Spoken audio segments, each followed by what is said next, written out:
I just beat squad battles on ultimate difficulty and didn't even concede a goal and somehow scored 4. I got a crazy amount of points for squad battles, and today I'm going to show you exactly what you need to do to beat them as well, so that you can not only get your 2 squad battles mastery card, but even go ahead and try for top 200. Now, if this helps you at all, make sure to drop a like down below and of course subscribe, join our free Discord, and if you need some coins to improve your team before you do this, well, do you want the best team in FC 25? Yeah, baby! Do you want to be able to buy players like this or this and not be stuck with a team like this? Oh! Then you need to head over to skycoach.gg, select the amount of coins or which weekend league boost you'd like, make sure to pop in Pro Recall at checkout, and enjoy your new team. So first of all, let's talk about what you're going to need to do for setting this up, and of course, then I'll be showing you the gameplays and giving you the do's and don'ts for this mode. Now, first of all, we got 2,700 for the worst squad in my group. If you look at the squad itself, we beat it 4-0, which is actually pretty good. We probably could have gone for 5, but it was our first time, or for me, my first time playing world class, so I wasn't as good as I could have been. For those of you wondering, you do have to do this in co-op. It is not completable on your own. You will see in the clips that I show you in a moment from the gameplay how, although it was pretty easy with the 2 of us, it would have decimated us if we were on our own. So if you don't have any friends to play with, drop your gamer tag in the comments down below and we can all help each other out as a Pro Recall community. Now, obviously this team is the worst, but we beat it 4-0. So in theory, if we did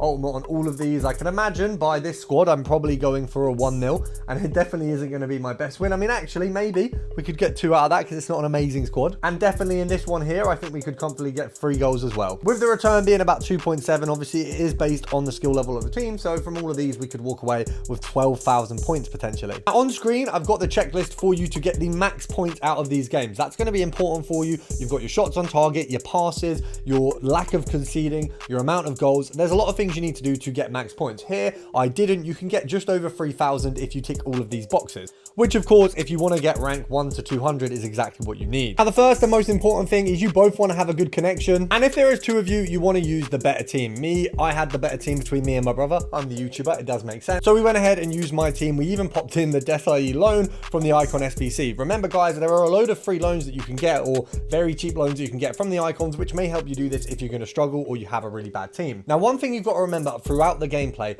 do not use skills. We use skills on a couple of instances, and every single time they get the ball off you. Individual skills where you don't chain them. The one that I personally like is the one where you pull back and then go left, or pull back and go right, and your player kind of spins back round. I've explained that terribly, but I don't know the name. And every time I did it, I lost the ball. Even ball rolls aren't amazing, but you've kind of got a bit of a better chance of them. You will see anytime a skill is done, we just simply lose the ball. Now, you do not want to be going for skillful goals. We are going for brute, quick, in and out goals. They are not designed to be pretty goals for this one. As you can see by the time, it took us a while to get our first goal, 37 minutes, and we defended a lot. And to be honest, I even said to my brother, we were on a call, it actually wasn't that hard. It felt reasonably easy, way easier than when I played this on my own. You can see there, we managed to get past, and the green time shooting is a big thing for this. I don't personally use time shooting very often. My brother has it on all the time, and as you saw there, it definitely bloody helped. Now, the one thing is they will capitalize on any mistake you make. You'll see here in a moment,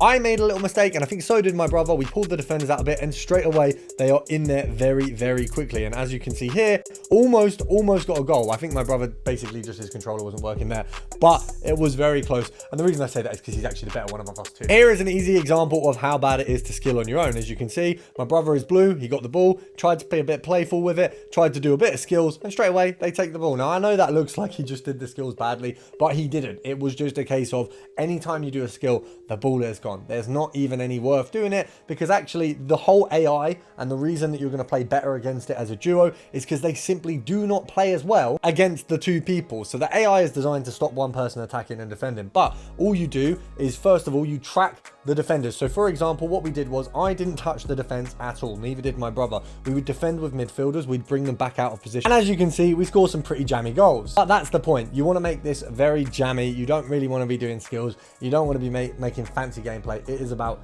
very simple passing, getting your shots off, getting in and out. It's not going to be something where you can outskill the gameplay. What we did do, as I say, not touching the defenders where we could. Obviously, you do forget sometimes, but it is very helpful. Bringing midfielders back to defense, so you basically defend in a 6-back. And then when they are attacking, one of you marks the player that they're going to, and one of you marks the player that has the ball. So because of that, it's very difficult for them to actually get an attack off of you, hence why we won 4-0. Now, this was obviously the easiest squad to play. So obviously on the hardest squad, Vinny Jr. might be picking goals further outfield. So maybe this game would have been a 4-2 or maybe a 3-2 if it was a much better team. But as you saw at my set in the start, each set is going to be different. Personally, on this set, I think I've got a very easy 3 games, one that's a little bit hard, whereas the set before, I had 3 really difficult games. So it goes between. Now, am I saying that I'm going to do every single game on World Class from now on? Absolutely not. They're an absolute stress, and in all fairness, you have to actually concentrate for the entire game. It turns what usually would be your week of gameplay of rivals, you know, however many games, your champs,